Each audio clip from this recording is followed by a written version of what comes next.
Eu queria que você guardasse isso. Começamos 2020 com essa abertura, entramos com a contagem regressiva. Quem lembra disso aí? Isso. E logo em seguida enfrentamos a pandemia e praticamente acharíamos, ou acredito que muitos acharam que o ano iria terminar trazendo consigo uma derrota, uma grande crise. Mas eu não sei a sua história em particular. Eu sei que muitos de nós, em meio a todas essas adversidades, temos visto a boa mão de Deus agindo em favor da nossa casa, da nossa família, da nossa igreja, dos nossos negócios. Eu vi muitas pessoas durante este período tendo que chamar, muitas vezes, seu senhorio e pedir para reconsiderar ou recompor, o pagamento de seus aluguéis.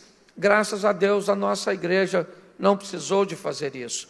Todo esse período, nós vimos e estamos cumprindo com todas as nossas obrigações. No mês de agosto, terminamos finalmente de pagar, certo? O nosso terreno.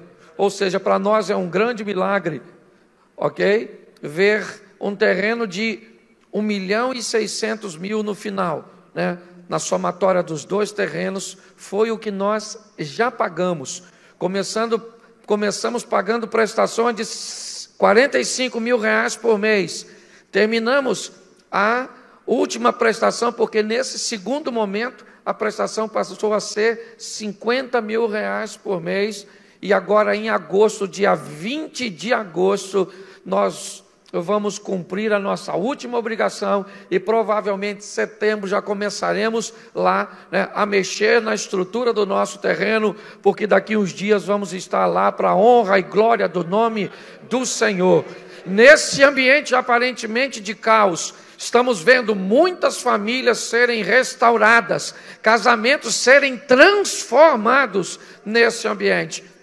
Mas pastor, eu estou ouvindo falar tanto de divórcio, tanto de falência. Deixa eu explicar a você. É porque a crise, o problema, o caos, ele é mais barulhento que o sucesso. O sucesso é mais recatado, o sucesso é mais tímido. Ninguém sai por aí contando para todas as mulheres que seu marido é um príncipe, um lorde, um cara extraordinário.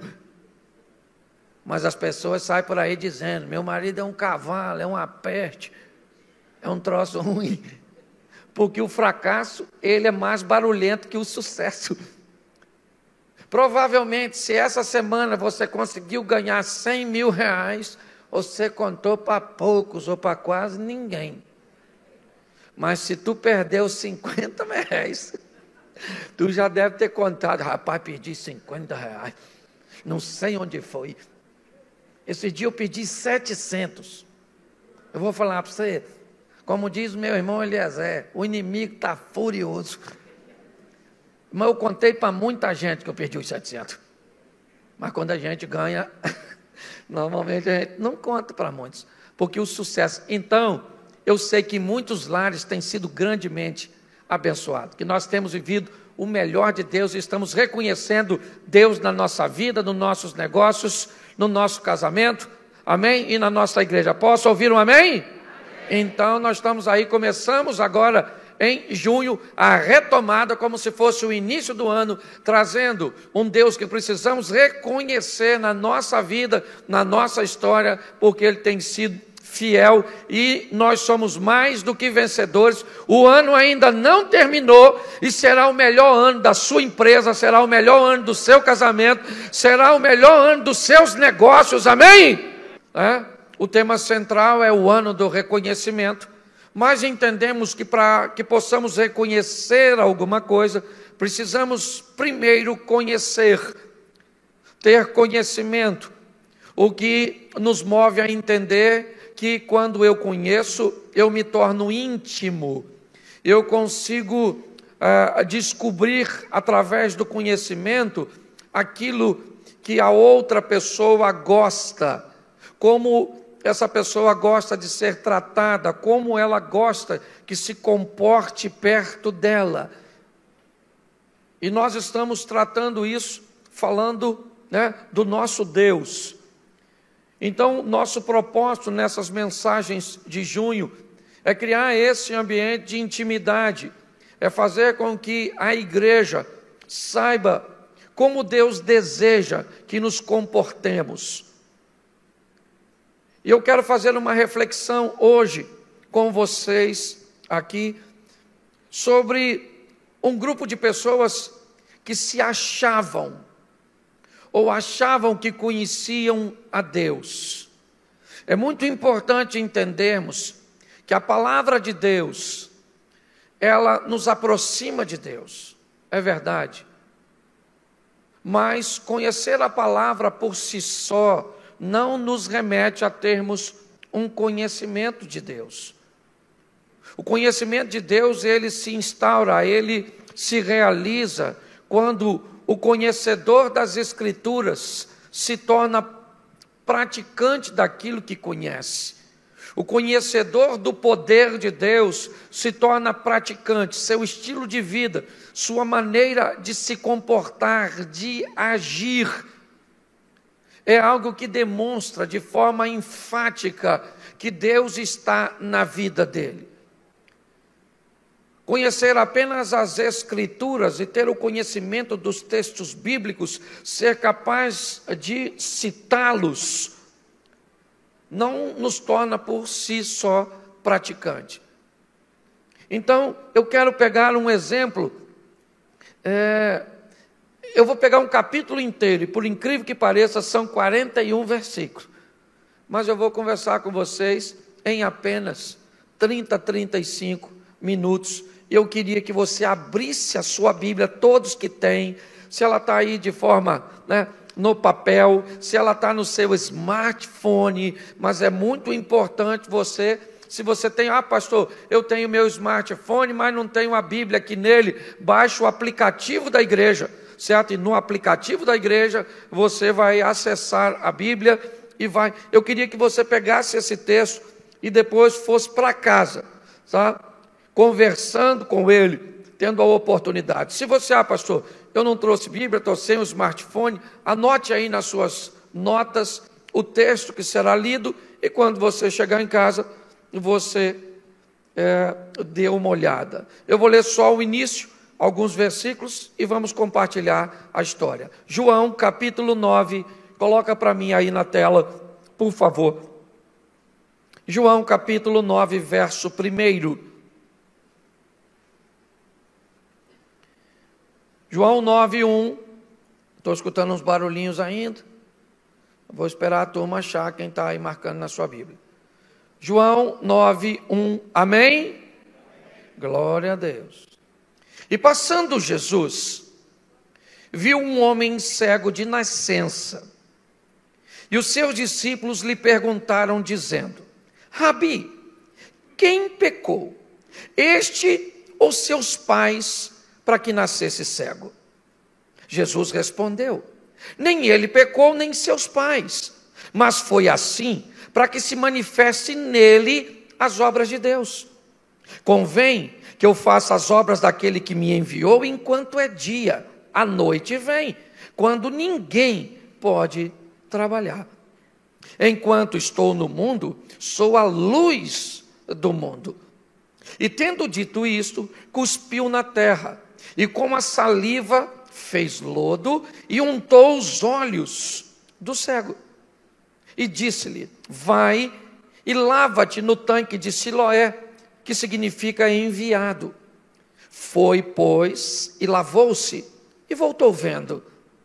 Então os vizinhos e aqueles que dantes o tinham visto que era cego, diziam: não é este aquele que estava assentado e mendigava?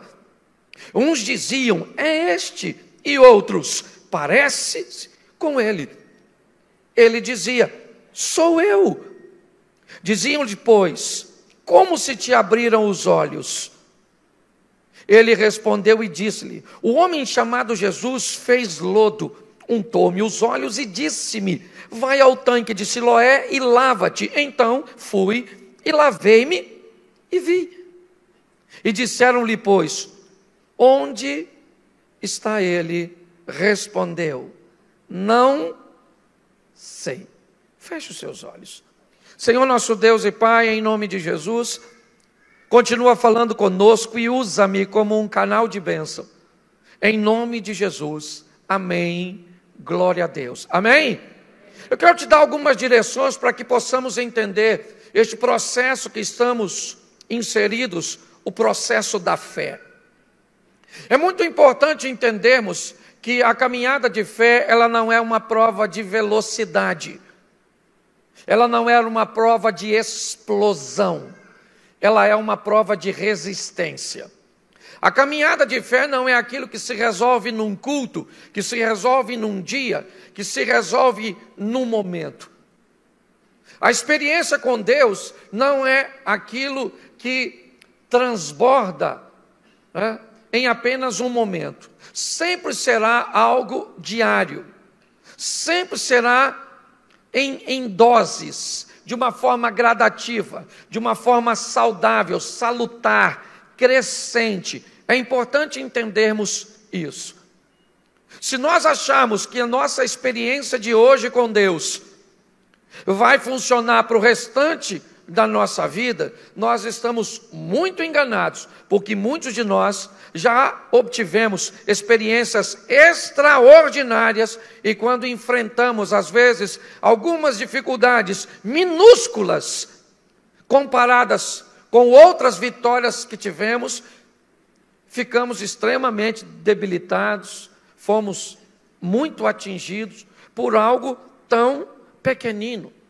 Vamos usar aqui o exemplo de Elias, o profeta, o cara que diz que não vai chover, o céu se fecha, 3 anos e meio sem chuva. Ele vive coisas extraordinárias em dias anteriores. Um belo dia, posterior a ter um encontro com os profetas de Baal no Carmelo, ele acompanha um massacre nos profetas de Baal e de Azera, morrendo praticamente 850 profetas, 450 de Baal, 400 de Azera, e num dia posterior a isso, Jezabel avisa que vai matar o profeta Elias, e Elias, que viveu coisas tão extraordinárias, corre para se esconder numa caverna. Você pode dizer, isso é loucura, pastor. Como é que um profeta que vê fogo cair do céu, que ressuscita o filho de uma viúva, que vê milagres tão extraordinários acontecer, agora está fugindo de uma ameaça de uma mulher? Isso demonstra apenas o que é o relacionamento humano para com Deus. Se você quer saber como se relaciona com Deus, relacionamento com Deus é diário, é crescente, é de comprometimento. O que você fez ontem traz para você grande bagagem e experiência, mas não pense você que você vai vencer amanhã com as experiências que teve ontem, porque amanhã reserva para você experiências muito maiores do que nós vivemos ontem na presença de Deus, porque a misericórdia de Deus não se repete, a misericórdia de Deus se renova a cada dia, amém? Então, o amanhã traz consigo suas demandas, e com suas demandas virão novos milagres, novas experiências, coisas extraordinárias. Vamos para o texto aqui. Jesus vem passando, e neste momento ele visualiza um cego de nascença. Provavelmente não é apenas uma passagem, simplesmente passando, andando, não é isso. Ok? Ele simplesmente está passando por um local, provavelmente parado, fazendo alguma coisa naquele momento, e os discípulos identificam um cego de nascença. Ou seja, o homem tem um problema, é isso que eu quero que você entenda. É um problema. Esquece no momento essa questão da cegueira. O que ele tem é um problema. Agora nós vamos conhecer, segundo esse texto, Quando um problema vem, de onde ele pode vir?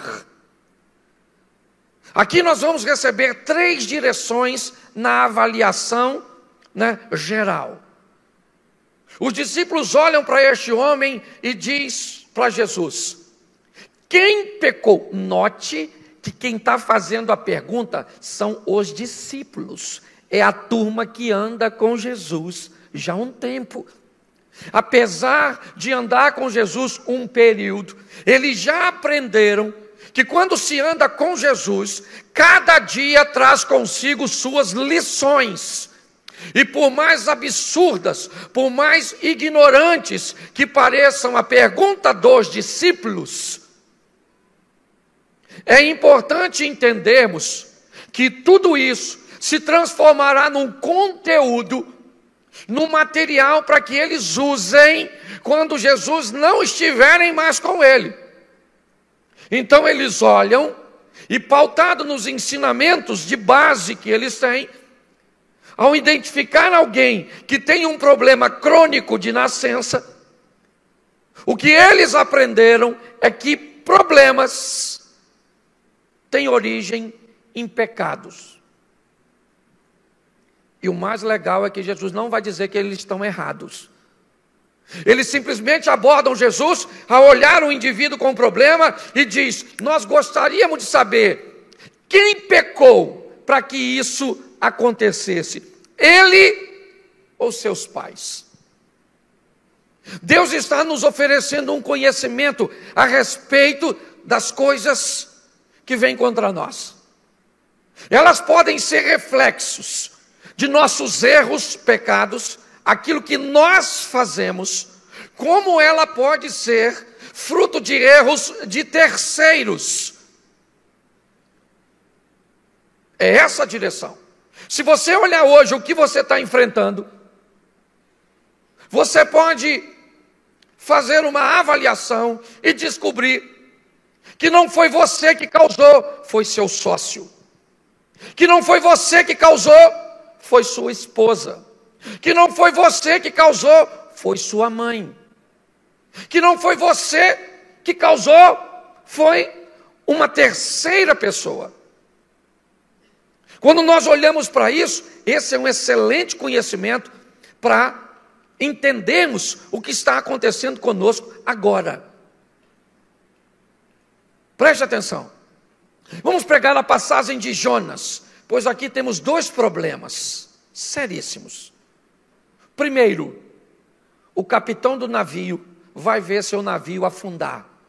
Segundo, Jonas vai ser lançado fora do convés, dentro do mar. O capitão do navio vai ver seu navio afundar. Ele está sob a ameaça de naufragar. E eu pergunto a você, ele cometeu algum pecado? Sim ou não? Sim ou não? Não. Mas ele recebeu no seu barco um pecador. Preste atenção. O barco desse camarada vai afundar, não é por causa dele, é por causa de Jonas. Quando ele pega Jonas e tira Jonas do barco, imediatamente a tempestade para. Porque tem crise que nós vamos viver na nossa vida, que ela vem apenas para denunciar que tem pessoas, que tem processos, que tem situações na nossa vida que não deve fazer parte dela. Então talvez hoje você esteja vivendo um problema causado por outros. Quem pecou? Ele ou seus pais? Ele ou os outros? Para que o barco afundasse? Os outros, mas o barco dele vai afundar. Entenda bem. Às vezes tem tempestades que vêm na nossa vida, tem crise, que ela tem o propósito. O propósito é denunciar. Tem algo de errado na tua vida, tem algo de errado no teu casamento, tem algo de errado nos teus negócios, tem algo de errado na sua caminhada de fé. Jogue isso fora, porque não é você que está fazendo. Vamos lá, você quer margem para refutar? Vamos embora, vamos lá. Acã pega a capa ciclos e uma taça. O exército perde uma batalha porque um fez besteira. Você entendeu? Mas aí eu pergunto a você, voltando para o texto de Jonas. Jonas foi lançado na água, sim ou não? E quem é o causador dele estar lá no fundo d'água? Ele mesmo. Quem pecou? Ele. Olhe bem, o capitão do navio recebe um pecador e vai ver seu navio. Tem coisas e crises que atingem a nossa vida, que somos nós que causamos. É verdade. Por isso, a pergunta dos discípulos não está errada, não. Quem errou para que isso acontecesse? Foi ele ou foi pessoas que estavam próximas dele? Vamos lá, você quer trocar paz por família? Vamos lá, vamos usar o Salmo, por exemplo. Prepara uma mesa perante mim na presença dos meus. Presta atenção, esse texto está falando de família. Prepara uma mesa perante mim na presença dos meus inimigos. Quem é que se senta conosco na mesa? Os nossos familiares. Aí ele diz, unja a minha cabeça com óleo, de forma que transborde. Ele está falando de um cálice que transborda em cima de uma mesa, onde ao redor estão seus familiares. E todas as vezes que algo entorna em cima de uma mesa, automaticamente ele tem tendência de molhar quem está sentado ao redor. O que ele está pedindo, me dê uma unção de tal maneira que ela seja capaz de contagiar as pessoas que estão perto de mim. É importante nós entendermos isso. Hoje, se você for avaliar algumas coisas, ou grande parte dela, você vai dizer, isso aqui fui eu que causei, isso aqui foi minha esposa, isso aqui foi o meu patrão, isso aqui foi o político, isso aqui foi, isso é meu, isso é de fulano. Porque tem coisas que vamos sofrer que somos os causadores. Mas preste atenção no que Jesus vai dizer no verso 3. Põe para mim, por favor. Volta lá no 3. E Jesus respondeu, nem ele pecou, nem seus. Presta atenção. Jesus vai dar agora uma terceira opção para nós vivermos nossas crises. As duas primeiras são problemas causados por nós. Meu casamento acabou por minha causa. Fui eu que acabei com o meu casamento. Fui eu que acabei com a minha empresa. Fui eu que acabei com o meu ministério. Fui eu. Eu acabei com o ministério quando caí na estagnação. Quando comecei a me tornar preguiçoso, relapso. Eu acabei com o meu casamento quando eu diminuí a atenção. Quando eu me tornei insensível. Então eu vou olhar para as situações e vou descobrir que sou eu. Em outras situações, não sou eu, são os outros. Pode ser minha esposa, pode ser quem está ao meu redor. Mas Jesus dá uma terceira opção. Quando Jesus diz, nem ele nem seus pais pecaram, Jesus está dizendo, olha, aprenda, conheça, que problema não tem só essas duas origens. Tem situações que vêm para que se cumpra na vida daquela pessoa os propósitos de Deus. Cuidado com isso, porque eu já cansei de ver pessoas que coordenaram toda a sua vida a ponto de buscar eliminar os erros a quase zero e mesmo assim ainda vivem algumas dificuldades. O que eu preciso conhecer de Deus? Senhor, eu estou vivendo isso. É isso aqui que eu estou vivendo. Primeiro, eu sou o causador. Vou fazer isso de forma clara e objetiva. Consciente de que se eu procurar isso da maneira que deve ser procurado, eu posso descobrir que a fonte do problema sou eu mesmo. E é por isso que muitas pessoas optam por não procurar. Procurei, não, eu não sou. Francamente, eu não sou. Então, quem é que trouxe esse problema para a minha vida, para a minha empresa, para o meu casamento, para os meus filhos? Quem é? Bom, não é aqui e não é aqui. Então tem algum propósito. Deus vai se manifestar na minha vida. É importante nós entendermos Isso, porque é isso, Jesus disse, nem ele pecou, nem seus pais pecaram. Isso só aconteceu para que se cumpra na vida dele os propósitos de Deus. E note que parece que ele continua com o assunto cegueira.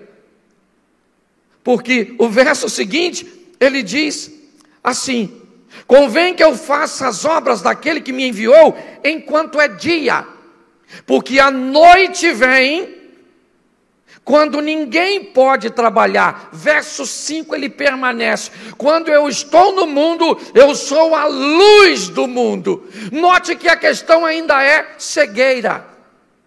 E você quer saber o que é cegueira? Vai ler Mateus 23, vai ver Jesus conversando com os fariseus e usar a palavra cego diversas vezes para alguém que tem os dois olhos perfeitos, porque é uma cegueira que incapacita as pessoas. É o que o Eduardo estava falando aqui durante a oferta, a incapacidade de as pessoas conseguirem visualizar. É assim que funciona. Jesus está dizendo: eu sou a luz do mundo. Meu propósito, e preste atenção, luz e trevas, duas palavras que a base de origem é praticamente conhecimento e ignorância.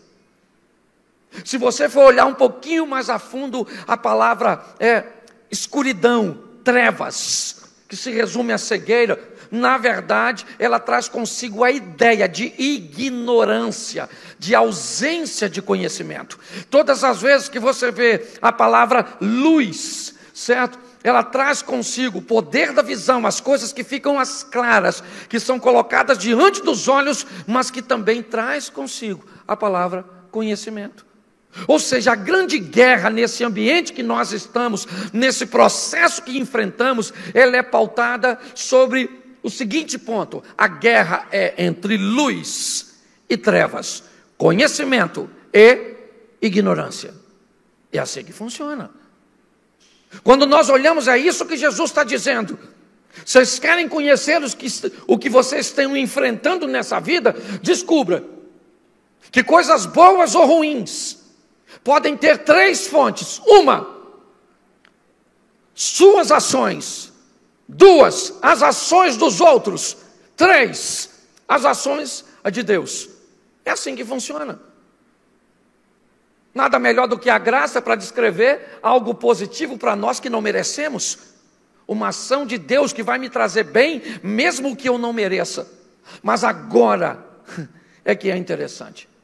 Quando Jesus acaba de dizer que o problema deste homem não é por causa de seus erros, nem dos erros dos outros. Jesus diz antes: tem coisas que acontecem que é para que a glória de Deus se manifeste na vida da pessoa. Então, para quem sabe ler, um pingo é letra. O final dessa história já vai ser extraordinário. Jesus pega esse homem, todos olhando, cospe no chão, faz um lodo, unta, suja, passa nos olhos do cego e diz para ele: vai lá no tanque de Siloé e se lava. Vai lá.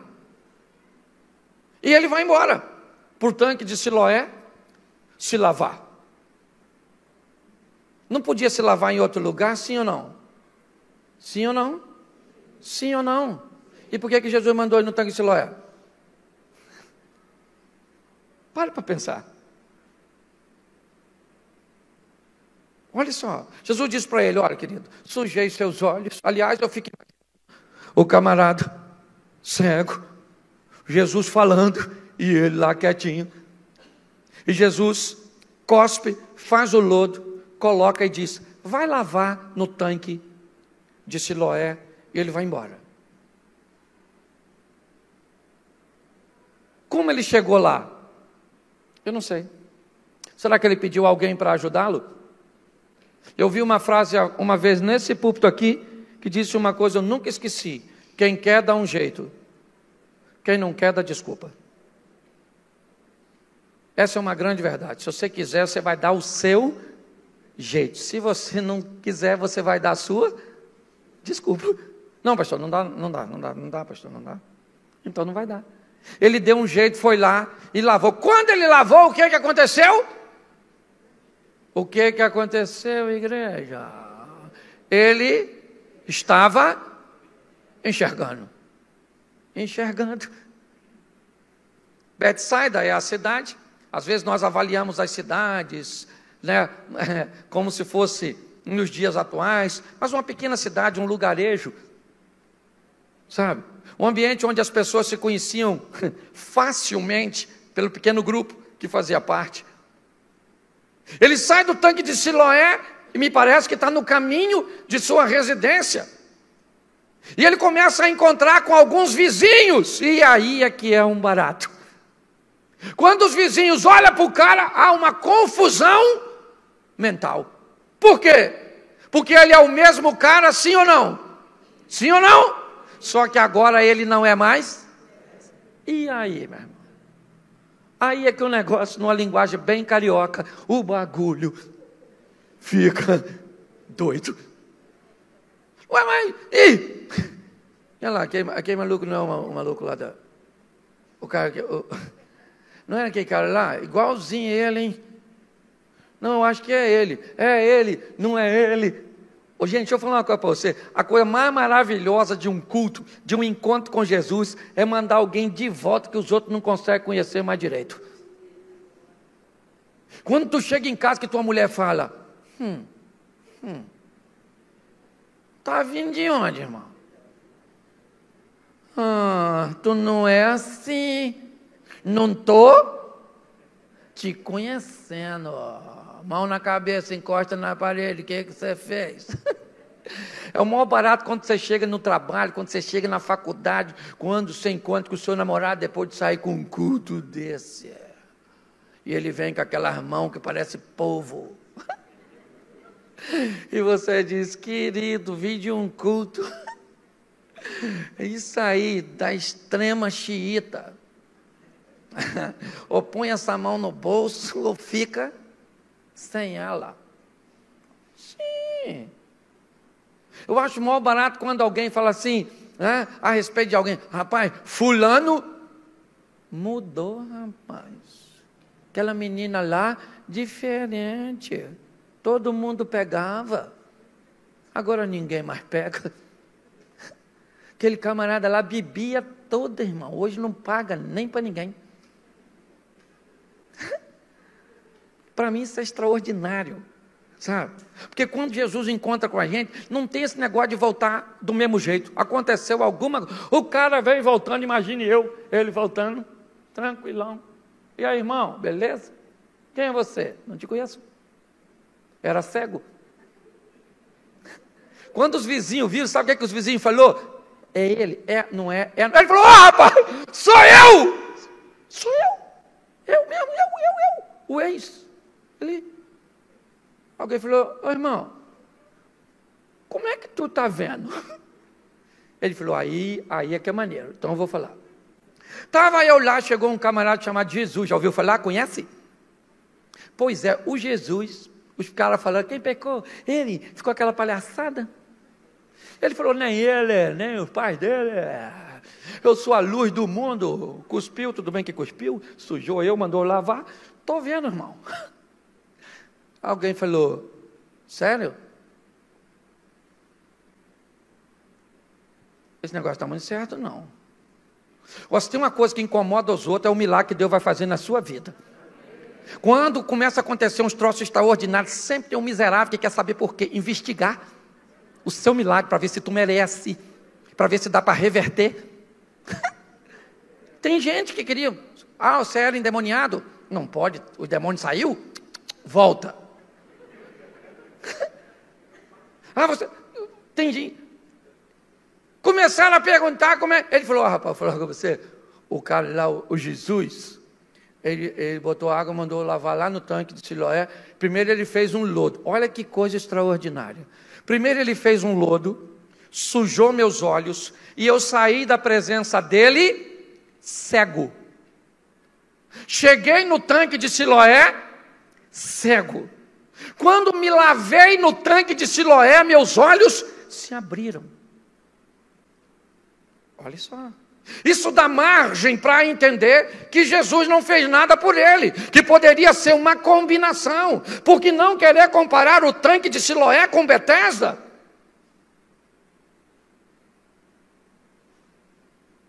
Olha só. Mas você pensa que vai ficar assim? Vai nada.